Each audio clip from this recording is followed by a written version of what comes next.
Good morning, my dear student. Let's read chapter 8, part 2. मित्र, तुम्हारी विपत्ति देखकर मुझे बहुत दुख हो रहा है। तुम्हारी गरीबी को दूर करने का एक सरल उपाय मैं जानता हूँ।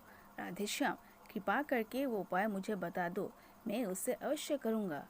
मंगल, सब पक्षियों के जागरण से पहले ही मानसरोवर पर रहने वाला एक सफ़ेद हंस पृथ्वी पर आता है।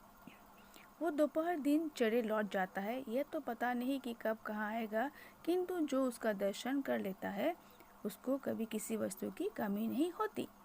राधेश्याम, कुछ भी हो, मैं उस हंस के दर्शन अवश्य करूँगा। मंगल चला गया। राधेश्याम दूसरे दिन बड़े सवेरे उठा। वो घर से बाहर निकला और हंस की खोज में खलियान में चला गया। वहाँ उसने देखा कि एक आदमी उसके ढेरे से गेहूं अपने ढेरे में डालने के लिए उठा रहा है। राधेश्याम को देखकर वो लज्जित हो गया और क्षमा मांगने लगा। खलियान से वो घर लौट आया और गौशाला में गया। वहाँ का रखवाला गाय का दूध दुहाकर अपनी स्त्री के लोटे पर डाल रहा था। राधेश्याम ने उसे डांटा। घर पर जलपान करके हंस की खोज में वो फिर निकला और खेत पर गया। वहाँ उसने देखा कि खेत पर अब तक मजदूर आए ही नहीं थे। वो वहाँ रुक गया। जब राधेश्याम का मित्र मंगल उससे राधेश्याम से मिलने आया तो उसकी अवस्था को देखकर बहुत दुखी हुआ। तो मन ही मन वो उसका दोस्त जो था मंगल, वो समझ लिया कि राधेश्याम को ऐसे समझाने से कुछ नहीं होगा, कुछ ना कुछ उपाय जरूर करना होगा। फिर राधेश्याम का मित्र जो था मंगल, वो राधेश्याम से कहने लगा कि मित्र, मुझे तुम्हारी दुख, ये जो अवस्था है उसको देखकर बहुत दुखी हूँ। तुम्हारी गरीबी को मैं दूर करना चाहता हूँ और इसके लिए मैं एक उपाय तुम्हें बताता हूँ। तो फिर मंगल बोलते हैं कि राधेश्याम बोलते हैं, कृपा करके मुझे वो उपाय बता दीजिए, मैं उसे अवश्य करूँगा। फिर मंगल बोलते हैं कि जब सब पक्षियों के जागरण, मतलब सब पक्षियों के जागने से पहले तुम्हें क्या करना होगा, मानसरोवर में रहने वाला एक सफ़ेद हंस इस पृथ्वी पर आता है। ठीक है, वो दोपहर दिन चढ़ते हैं और फिर शाम होते होते अपने स्थान पर लौट जाता है।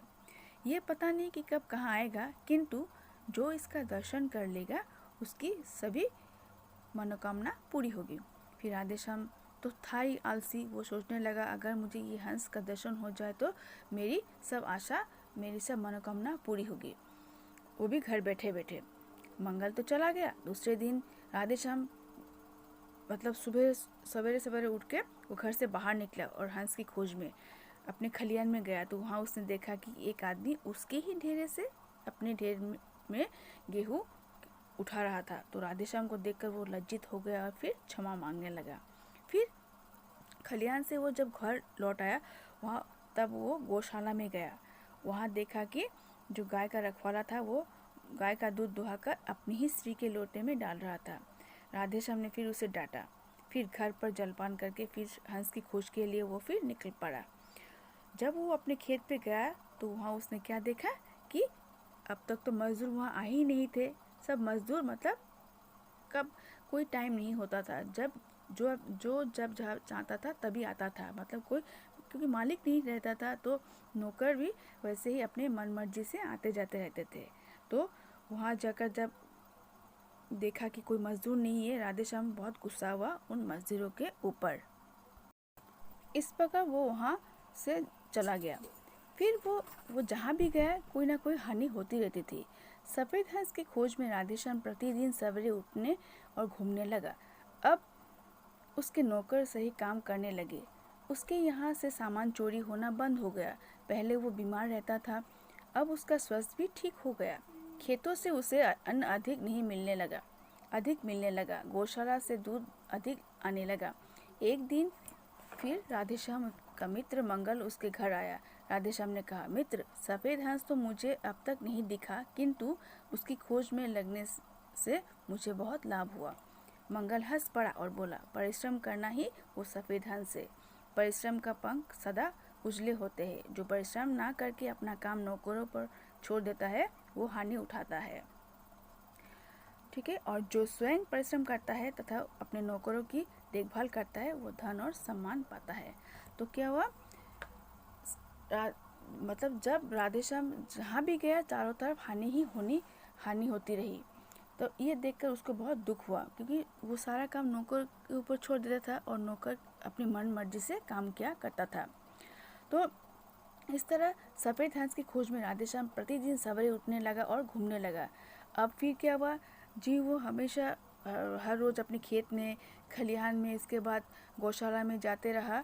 तो नौकर भी समय पे आने लगा और सब काम सही समय पे होने लगा। और जो नौकर थे वो भी चोरी करना बंद हो गया। पहले वो राधेश्याम बहुत बीमार रहता था, लेकिन अब वो हर रोज़ सुबह सुबह टहलने के कारण, वॉक करने के कारण उसका स्वास्थ्य भी ठीक हो गया। मतलब खेतों से उससे मतलब लाभ होने लगा। उसके खेतों से अन्न भी चोरी होना बंद हो गया और अभी गौशाला में भी अधिक दूध आने लगा। फिर एक दिन राधेश्याम के मित्र मंगल जो था उसके घर आया और फिर राधेश्याम उससे कहने लगा, सफ़ेद हंस तो मुझे अब तक नहीं मिला, लेकिन उसकी खोज में मुझे लाभ ही हुआ। तो फिर मंगल हंस पड़ा, क्योंकि मंगल जानता था सब कहानी, और हंस पड़ा और बोला कि परिश्रम करना ही वो सफ़ेद हंस है, जो परिश्रम करता है और मतलब जो अपना काम नौकरों पर नहीं छोड़ के खुद परिश्रम करता है, उससे कभी भी हानि नहीं होती, उसकी कभी भी हानि नहीं होती है। ठीक है। और जो स्वयं परिश्रम ना करके नौकरों के ऊपर सारा काम छोड़ देता है, उसकी हमेशा हानि ही होती है। ठीक है बच्चों, समझ में आ गया? जो व्यक्ति स्वयं मतलब खुद परिश्रम करके और तथा नौकरों को भी देखभाल करता है, उसको कभी धन की कमी नहीं होती है, उसको धन और सम्मान दोनों ही मिलता है।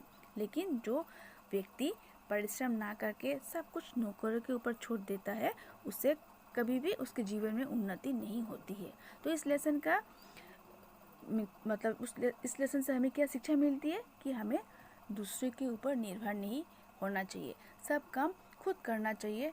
क्योंकि अगर हम दूसरे के ऊपर निर्भर हो जाएंगे तो हमारी जो सेल्फ मतलब